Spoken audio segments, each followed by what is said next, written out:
What's going on, everybody? Mortem here, this time bringing you a video on Skyblivion, or at least my thoughts on the upcoming eventual release of it, because, as many people know, I love Oblivion, and honestly I would like to set the stage a little bit before I inevitably wind up covering it. First off, though, you can just listen to this if you want. While there is a lot of footage of Skyblivion out there, I'm actually going to be showing some footage of old Oblivion and Oblivion Remastered. This is because the modding team behind Skyblivion has put a lot of work into crafting the videos that show it off, and frankly it seems a little rude to simply use that footage. With that in mind, I'll link the channel down below where you can see most of it with Rebel Z's, with this being more of just a general thoughts kind of video. So the other thing I wanted to mention is that there was an initial release window of 2025. Obviously 2025 is not over yet. It's possible they will still make that, I suppose, but given the status of this project as, a volunteer basis, it simply takes as long as it takes. No rush, now, later, whenever, I'll cover it. But in talking about this game or upcoming release,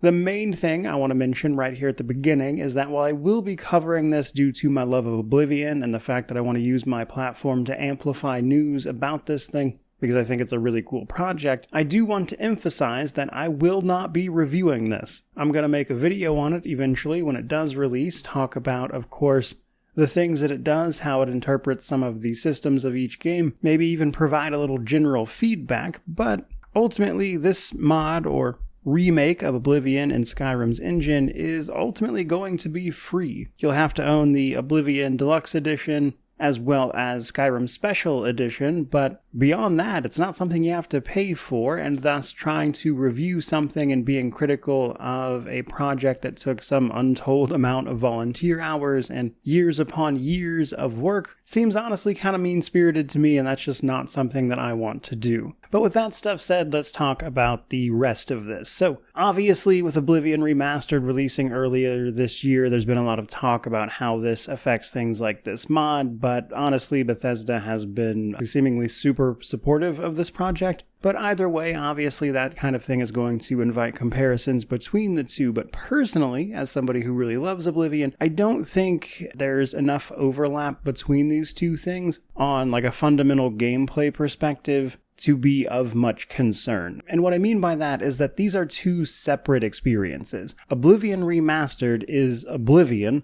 with some slightly tweaked mechanics and things to make that hopefully a smoother experience for people. Skyblivion is Oblivion's content in Skyrim's engine with a sort of combination of a lot of their overall systems and some reimaginings of certain places, expansions, and such. And so in that way, I at least personally think of Skyblivion more as a reimagining or a remake with a different approach rather than, Oblivion itself. And while I'm still super interested in seeing what becomes of that combined with the fact that Skyblivion is a mod, again, just makes for two very separate experiences. I don't think there's nearly as much overlap there as people seem to think there is. But either way, that still does invite some conversation about the things I am especially interested to see reimagined here, and in particular, that comes down to places like locations. For instance, Skyblivion has committed to expanding and better realizing things that were cut from the original Oblivion, like the City of Such, which, while still mostly a dilapidated ruin, will see some expansion here. Cities like Anvil, for example, will be significantly changed to better represent what they are supposed to be in the lore, that kind of thing. Certain dungeons and stuff should be regionalized to the actual portion of Cyrodiil that they are in. Things like that. And in that way, I think Skyblivion may very well feel like a fresh experience and a different interpretation of what the province of Cyrodiil is meant to feel and be like. One area in particular that I'm especially interested to see actually doesn't have anything to do with Cyrodiil specifically, however, and that's actually what they are doing with the Oblivion realms. So if you've played a lot of Oblivion, you probably know where I'm going with this, but basically in Oblivion and Oblivion Remastered, every time you go to Oblivion, it is the Deadlands, even when that does not actually make sense. There are certain situations where the realm you find yourself in Oblivion should not actually be Mehrunes Dagon's Deadlands. Like, for instance, the quest with Periite, where you get sent to, I believe it's called the Pits. That's meant to look way different than the Deadlands, but, obviously things like development constraints on the original Oblivion hampered that kind of thing, and Skyblivion aims to actually put in the work to make each of those realms feel individually different. I kind of want to see what they have going on there and what they do with that. There's also their interpretation on all the unique weapons and armors and stuff that they are putting work into making special. So a flaw across basically all the Elder Scrolls games, to be honest, is that a lot of unique weapons really aren't that unique. Like, they don't have unique skins or anything. They often tend to look like whatever their comparable base item is, with items that look genuinely unique being surprisingly rare. And one of the things they're doing with Skyblivion is adding all the visual variety that you would actually want from those things, which is, again, going to simply be an interpretation of what something like that could look like in a unique fashion. And that's the kind of stuff, visually speaking, that I'm interested in seeing what they do with in terms of what Oblivion is meant to be. However, it's actually not the thing I am most interested in about the mod project as a whole, which is actually what they are going to do with the game's systems and mechanics, because thanks to some of the videos that they've put out previously,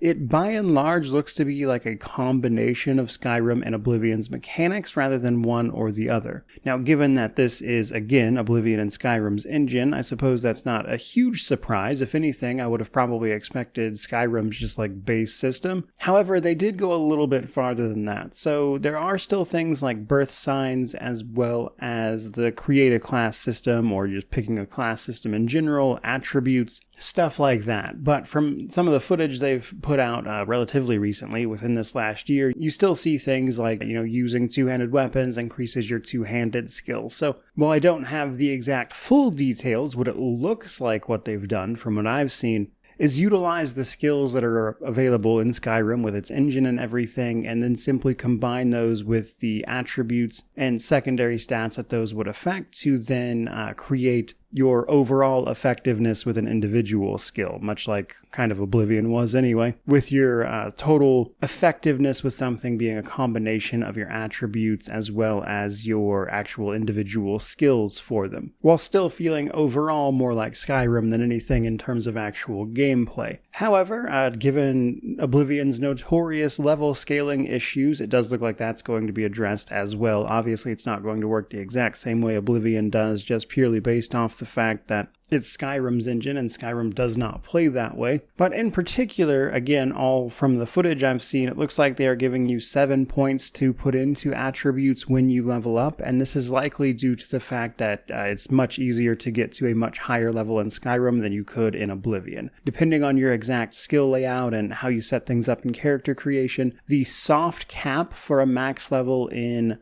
Oblivion was like 46 to 52, give or take. And then in Skyrim, assuming you weren't using the Legendary Edition, which kind of removed the gap to begin with, I want to say it was like 80 or something. And then with the ability to like legendary skills, it got even crazier. So my point is you should have access to more levels, so a few less points per level to put into attributes isn't that crazy. That seems like just moving the bar a little bit to get your scaling to go to the max levels that would be associated with the way Skyrim handles things, which again, given the way they're implementing everything, is probably the way that went, combined with the fact that they could just not do scaling the way that it is handled in Oblivion to make things like that a problem. I think that's an honestly pretty easy way to sidestep a lot of those issues. However, that's one thing to say, and it's another thing to actually do, let alone versus how it actually feels to play, which is its own separate thing. And those questions are the kind of thing that I have the most about Skyblivion. I'm curious about how all of that feels as a total package. Now again, I will not be reviewing this in any form or fashion, but when I think what I would most want from a mod project like this, these are the questions that pop into my head. How are those things implemented? Because more than anything else, I think this presents an opportunity for people to experience what Oblivion had to offer content-wise through the lens of a much more popular gameplay system, which was ultimately Skyrim. But all of that said, that's kind of what I had in mind for whenever we actually get our hands on Skyblivion for ourselves. It's an interesting project. I'm looking forward to it. But for today, that is pretty much going to do it. Certainly hope you enjoyed the video. If you did, or you're looking forward to Skyblivion yourself, I suppose, by all means, like, comment, subscribe, all that YouTube jazz. But regardless of any of that, truly, just thank you so much for watching. I really do appreciate it. May you wander in wisdom and have an amazing day.